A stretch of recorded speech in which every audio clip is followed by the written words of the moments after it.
ನೋಡಿ, ಈವರೆಗೆ ಕರ್ನಾಟಕ ರಾಜ್ಯದಲ್ಲಿ ಕಾಂಗ್ರೆಸ್ ಸರ್ಕಾರ ಬಂದ ನಂತರದಲ್ಲಿ ಖಾಲಿ ಹುದ್ದೆಗಳ ನೇಮಕಾತಿ ಪ್ರಕ್ರಿಯೆಯನ್ನ ಪ್ರಾರಂಭವೇ ಮಾಡಿಲ್ಲ. ಇವರು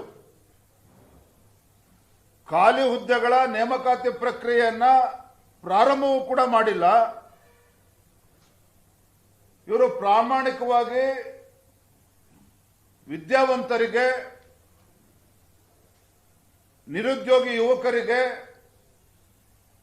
ಯುವ ಜನತೆಗೆ ಉದ್ಯೋಗವನ್ನು ಸೃಷ್ಟಿ ಮಾಡಬೇಕು ಅನ್ನೋ ಒಂದು ಪ್ರಾಮಾಣಿಕ ಕಳಕಳಿ ರಾಜ್ಯ ಸರ್ಕಾರಕ್ಕೆ, ಕಾಂಗ್ರೆಸ್ ಸರ್ಕಾರಕ್ಕೆ, ಮುಖ್ಯಮಂತ್ರಿಗಳಿಗೆ ಇದ್ದಿದ್ದೇ ಆಗಿದ್ರೆ ಇವತ್ತು ರಾಜ್ಯದಲ್ಲಿ, ಕರ್ನಾಟಕ ರಾಜ್ಯದಲ್ಲಿ 2,85,000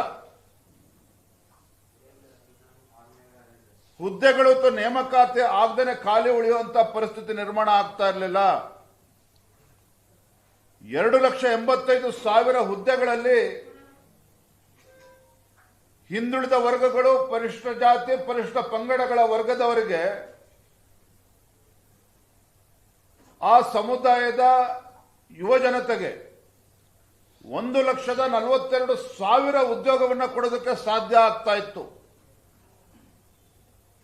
ಹಿಂದುಳಿದ ವರ್ಗಗಳ, ಪರಿಶಿಷ್ಟ ಜಾತಿ, ಪರಿಶಿಷ್ಟ ಪಂಗಡದ ಯುವ ಜನತೆಗೆ 1,42,000 ಹುದ್ದೆಗಳನ್ನು ನೀಡಿ ಆ ಸಮುದಾಯಗಳಿಗೆ, ಯುವ ಜನತೆಗೆ ನ್ಯಾಯ ಕೊಡುವಂತ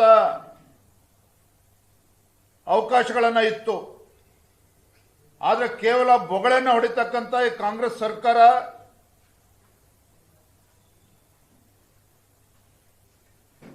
%50 ಇದ್ದಂತ ರಿಸರ್ವೇಶನ್ 56% ಆಗಿದ್ರೂ ಸಹ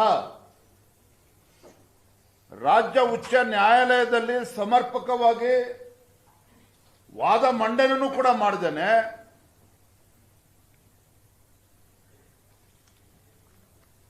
ಹೈಕೋರ್ಟ್ನಲ್ಲಿ ಸರಿಯಾದ ರೀತಿ ವಾದ ಮಂಡನೆ ಮಾಡಿದ್ದೇನೆ. ಕಾಲಹರಣ ಮಾಡಿಕೊಂಡು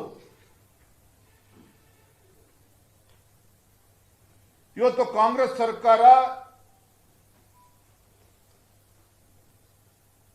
ಯುವ ಜನತೆ ಒಂದು ಭವಿಷ್ಯಕ್ಕೆ ಕಲ್ಲು ಹಾಕುವಂತ ಕೆಲಸ ಈ ಕಾಂಗ್ರೆಸ್ ಸರ್ಕಾರ ಮಾಡ್ತಾ ಇದೆ, ಮುಖ್ಯಮಂತ್ರಿಗಳು ಮಾಡ್ತಾ ಇದ್ದಾರೆ. ನಾನು ಇವಾಗಲೂ ಕೂಡ ಆಗ್ರಹ ಮಾಡ್ತಾ ಇದ್ದೇನೆ ಮಾನ್ಯ ಮುಖ್ಯಮಂತ್ರಿಗಳಿಗೆ, ಈಗಲೂ ಕೂಡ ಕಾಲ ಮಿಂಚಿಲ್ಲ. ನಿಮ್ಮ ಅಲ್ಪಸಂಖ್ಯಾತ ಓಲೈಕೆ ರಾಜಕಾರಣ ಬದಿಗಿಡಿ, ಸಾಕಷ್ಟು ಮಾಡಿದ್ದೀರಿ. ಆದರೆ ರಾಜ್ಯದಲ್ಲಿರ್ತಕ್ಕಂಥ ಎಲ್ಲ ಸಮುದಾಯಗಳಿಗೆ ನ್ಯಾಯ ಕೊಡುವಂತ ಕೆಲಸ ಮಾಡಬೇಕು ಅಂತೇಳಿ ನಾನು ಈ ಸಂದರ್ಭದಲ್ಲಿ ಆಗ್ರಹವನ್ನು ಪಡಿಸ್ತಾ ಇದ್ದೇನೆ.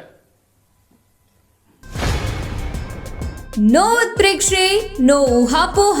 ತಾಜಾ ಸುದ್ದಿ, ನಿಖರ ಮಾಹಿತಿಗೆ ಬ್ರೌಸ್ ಮಾಡಿ ವಿಜಯವಾಣಿ.net. QR ಕೋಡ್ ಸ್ಕ್ಯಾನ್ ಮಾಡಿ ಆಪ್ ಡೌನ್ಲೋಡ್ ಮಾಡಿಕೊಳ್ಳಿ.